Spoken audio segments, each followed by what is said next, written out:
పవన్ కళ్యాణ్ని గెలిపించండి అని చిరంజీవి గారు స్టేట్మెంట్ ఇచ్చారా? ఎలా ఇస్తారు చిరంజీవి గారు? చిరంజీవి గారు ప్రజలంటే ఆయనకి లెక్కలేదు కదా, ప్రజలంటే ఆయనకి చాలా చీప్ ఒపీనియన్ కదా, వాళ్ళేం బిగుతారులే మన్ని అని కదా. ఎందుకంటే ఆయన వెరీ గుడ్ బిజినెస్ మ్యాన్. సినిమాల్లో once upon a time #1 hero, ఇప్పటికీ టాప్ హీరో. ఇతను మనకి సేవ చేద్దామని చెప్పేసి ప్రజారాజ్యం పార్టీ పెట్టాడు. మీకు చెప్పక్కర్లా. ఆయనకి 18 ఎమ్మెల్యేలు వచ్చినాయి. ఎవడన్నా 18 ఎమ్మెల్యే సీట్లు వస్తే ఆ 18 మందిని తీసుకొని అసెంబ్లీలో కూర్చొని ఆంధ్రదేశంలో ఈ ప్రాబ్లమ్స్ ఉన్నాయి సాల్వ్ చేయండి, ఈ కష్టాలు ఉన్నాయి సాల్వ్ చేయండి అని ఎప్పుడైనా ఒక్కరోజు అన్నాడా? అది ఆయన ఆ 18 మందితో కూర్చొని ఉంటే ప్రజలంతా గొప్పగా నమ్మేవాళ్ళు. ఇంతకంటే ఇంకా గొప్పగా చెప్తాను మీకు. భారతదేశంలో బీజేపీ పార్టీ పెట్టారు. పెట్టి వాళ్ళు దేశమంతా తిరిగారు. 2 ఎంపీలే అయినాయి. 2 ఒకటి ఆంధ్రప్రదేశ్లో ఉంది, తెలంగాణలో, ఒకటి ఇక్కడ యూపీలో ఉందనుకుంటా. 2 ఎంపీలు అయ్యారు. అరే ఇద్దరే ఇంత భారతదేశంలో 2 ఎంపీలు మన దగ్గర వచ్చినారా?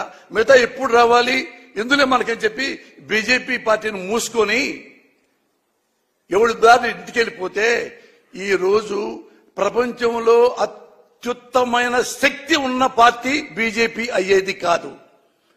ఎందుకు 2 ఎంపీలు ఉన్నా కానీ మళ్ళీ భారతదేశం మొత్తం తిరిగి అధికారంలోకి వచ్చింది? వాళ్ళలో ఉన్న సిన్సియారిటీ, వాజ్పేయిలో ఉన్న సిన్సియారిటీ, అద్వానీలో ఉన్న సిన్సియారిటీ, నిజాయితీ, దేశభక్తి, దేశం పట్ల ప్రేమ, ఈ మొత్తం ఏవి మనోడికి చిరంజీవికి లేవు. ఆత్మే పైసా డాష్ డాష్ డాష్. 18 కనీసం 5 ఏళ్ల పాటన్నా ఆడ కూర్చున్నాడా?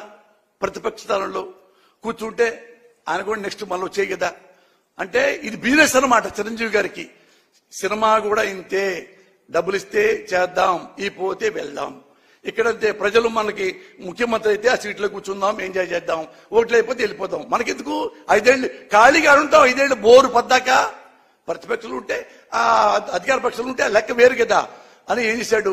18 మంది ఎమ్మెల్యేలు అమ్మేసుకున్నాడు. మీ దారి మేము పొమ్మన్నారు. అంతకుముందు ఏమన్నాడు ఒకప్పుడు, ఏంటి చాలా పిచ్చి పిచ్చిగా మాట్లాడుతాం, చాలా మంది మా 18 మంది ఎమ్మెల్యేలు అమ్ముడు పోవడానికి వాళ్ళు ఏమన్నా కోడి పిల్లలు కాదు, పులి పిల్లలు అన్న 2-3 నెలలు కూడా అలా ఎంబటి ఇచ్చి పనుగాడు. ఆయన అసలు ప్రజారాజ్యం పార్టీ ఆపేసి ప్రజారాజ్యం కాంగ్రెస్ లో గెలిపాడు. ఈయన కాంగ్రెస్ మెంబర్ అయ్యాడు. దానికి బహుమతిగా తెలుసుగా ఇచ్చారు, రాజ్యసభ ఇచ్చారు, సహాయ మంత్రి ఇచ్చాడు, అవన్నీ చేశాడు. మరి అక్కడన్నా ఉన్నాడా? ఆ టైం అయిపోయింది. రాజ్యసభ మళ్ళీ ఇస్తారో లేదో, సహాయ మంత్రి మళ్ళీ ఇస్తారో లేదో, ఇచ్చేట్లేదే వద్దు, మళ్ళీ అక్కడి నుంచి కూడా చెప్పైపోయాడు. వద్దే నాకు రాజకీయం వద్దయా, సినిమాలు చేసుకుంటా అన్నాడు. గుడ్, వెరీ గుడ్, తప్పలేదు. తన తప్పితలు తెలుసుకున్నాడు. సినిమాల్లో బ్రహ్మాండం చేసుకోవచ్చు. మళ్ళీ దేనికి ఇప్పుడు మళ్ళా రాజకీయాల్లోకి? నాకు తెలియట్లేదే. ఇందా మీరు క్వశ్చన్ వేశారు, మీకేమైనా అర్థమవుతుందా చిరంజీవి గారి స్ట్రాటజీ? ఎవరన్నా అసలు జీవితంలో చిరంజీవి గారు ప్రజల దగ్గరికి వెళ్ళొచ్చా? ప్రజల గురించి మెన్షన్ చేయొచ్చా? మా తమ్ముడు కోటేయండి, వాడు బాగా చేస్తాడు అంటే నువ్వు బాగా చేయవా? అందుకని నీకు వద్దా? మీ తమ్ముడు బాగా చేస్తాడా? అదనే చెప్పు. నేను వెన్నుపోటు పొడిచాను ప్రజలకి, ముఖ్యంగా కాపు సోదరులకి. ఎంతమంది కాపులు తెలుసా? నేను అక్కడే ఉన్నా ప్రజారాజ్యంలో. నాకు కూడా ఎమ్మెల్యే టికెట్ ఇచ్చారు కదా, ఎమ్మెల్యే టికెట్. అప్పుడు ఉద్యోగాలు మానేసి ఆయన దగ్గర ఉన్నారు. మన వాడు ఫస్ట్ టైం అవుతాడు అనుకుంటా ఆశపడి ఇళ్ళు అమ్ముకున్నారు, పొలాలు అమ్ముకున్నారు, నమ్మకం పెట్టుకున్నారు. ఓడిపోయినా కూడా పెద్ద బాధపడలా, ఒకసారే కన్నీళ్లు పెట్టుకున్నారు. ఈయన వెన్నుపోటు పొడిచినందుకు, పార్టీ అమ్ముకున్నందుకు వాళ్ళు ఈ క్రైడ్ లైక్ ఎనీథింగ్.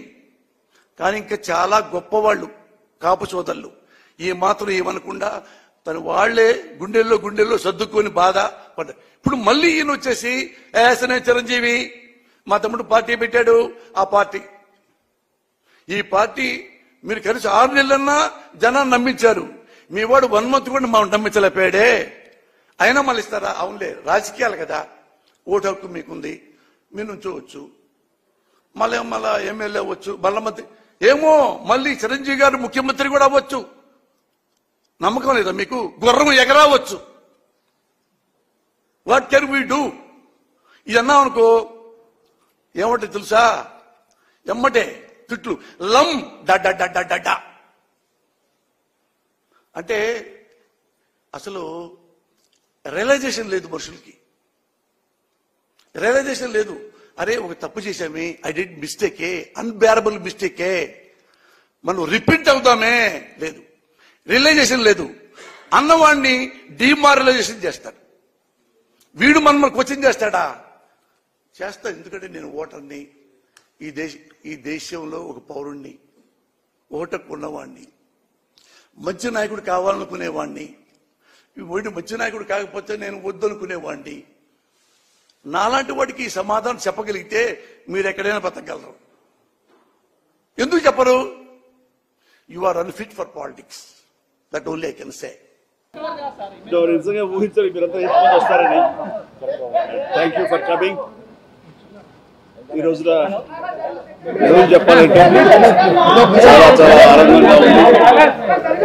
45 సంవత్సరాల సుదీర్ఘ ఈ కళా సేవకి కేంద్ర ప్రభుత్వం గుర్తించి పద్మ విభూషణ్ అవార్డు ఇవ్వటం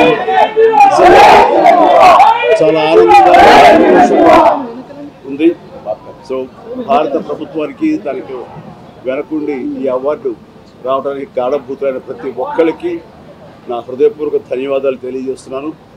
అండ్ ముఖ్యంగా ఈ అవార్డు రావటం వెనుకాల నా కృషి, నా కళాసేవ, ఈ సమాజానికి ఎంతో కొంత ఇతోధికంగా నేను చేసినటువంటి సేవలు ఇవన్నీ పక్కన పెడితే నన్ను గుండెలో పెట్టుకుని ఆదరించి ప్రేమించినటువంటి నా అభిమానులు, అలాగే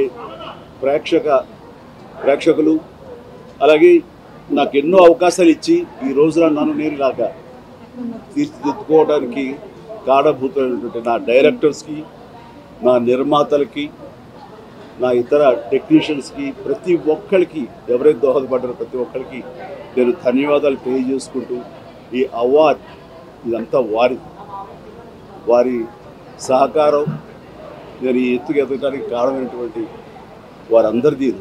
కాబట్టి ఈ సందర్భంగా మరొకసారి నా సంతోషాన్ని తెలియజేసుకుంటూ నేను ధన్యవాదాలు తెలియజేసుకున్నాను. Thank you so much.